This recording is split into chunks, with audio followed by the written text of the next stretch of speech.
बोलो लक्ष्मी नारायण भगवान की जय। वैशाख महात्म अध्याय चौथा। नारद जी ने कहा, हे राजन, जिस प्रकार दूध से दही और दही से घी श्रेष्ठ होता है, उसी प्रकार कार्तिक से माघ और माघ से वैशाख मास श्रेष्ठ है। इस मास में दान करना बरगद के बीज की तरह बढ़ता है। मेष की संक्रांति में भगवान का ध्यान करके स्नान करे, फिर भगवान की प्रार्थना करता हुआ यह कहे, हे देव, मैं वैशाख मास भर प्रातःकाल स्नान करके कामना करता हूँ, आप इसे निर्विघ्न संपूर्ण कीजिए। हे प्रभु, मेरा अर्घ्य ग्रहण कीजिए। फिर वस्त्र धारण कर श्री विष्णु का फूलों से पूजन करे तथा वैशाख मास का महात्म सुने।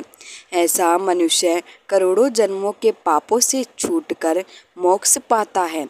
वैशाख मास में शरीर में तेल लगाना, दिन में सोना, कांसे के बर्तन में भोजन करना, 2 बार भोजन करना, शैया पर सोना, घर में स्नान करना, यह सब कार्य वर्जित हैं। वैशाख मास में दोपहर के समय थके हुए ब्राह्मण के पैर दबाना सब व्रतों में उत्तम व्रत है।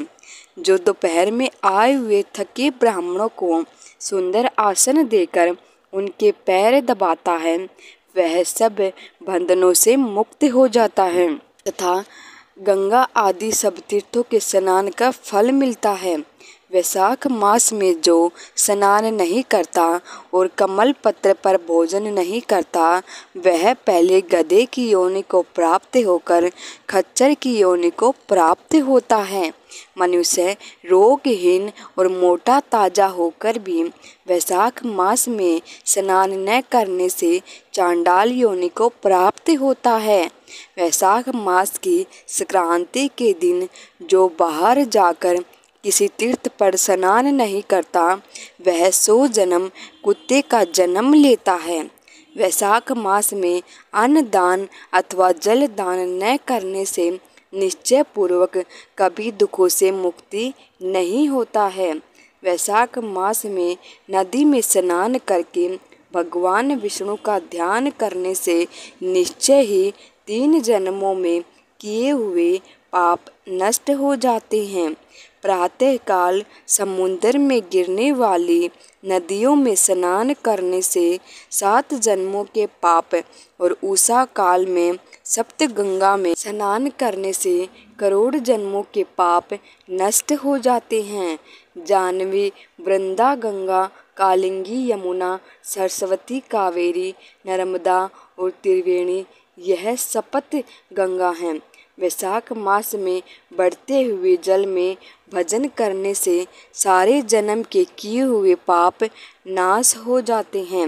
वैशाख मास में बावड़ी आदि के थोड़े से जल में स्नान करने से बड़े से बड़ा पाप नष्ट हो जाता है। वहाँ पर गंगा आदि सब तीर्थों का निवास होता है। दरिद्र तथा पराधीन को जो भी थोड़ी से थोड़ी वस्तु जल, कंद, मूल, गुड़, छाछ आदि मिल जाए, वह दान करनी चाहिए। दान न करने से दरिद्रता आती है और दरिद्रता से मनुष्य पाप करता है तथा पाप से नरक जाता है। इसीलिए मनुष्य को सामर्थ्य अनुसार अवश्य दान करना चाहिए।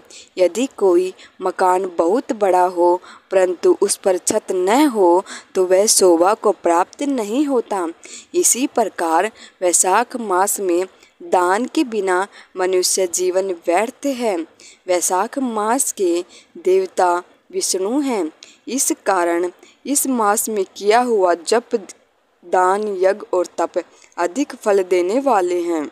भगवान मैं वैशाख मास की संक्रांति में स्नान करने की कामना करता हूँ, कृपया आप इसको पूर्ण करें तथा हे मधुसूदन, मैं स्नान करके आपके अर्घ देता हूँ, आप इसे ग्रहण करें।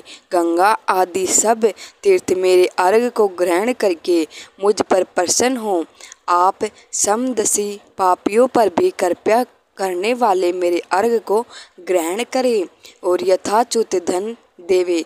इस प्रकार अर्घ देकर स्नान करके वस्त्र पहन अपना नित्य नियम करें और वैशाख में उत्पन्न होने वाले फूलों से भगवान का पूजन करें तथा वैशाख की कथा सुनें। इससे करोड़ों जन्म के पाप नष्ट हो जाते हैं। जो तुलसी दल से भगवान का पूजन करता है वह सार्वभौम राजा होकर अनेक जन्मों तक विधिवत सुखों को भोगता है और फिर अपने कितने ही कुलों के साथ विष्णु सायुज्य से मुक्ति पाता है। बोलो लक्ष्मी नारायण भगवान की जय।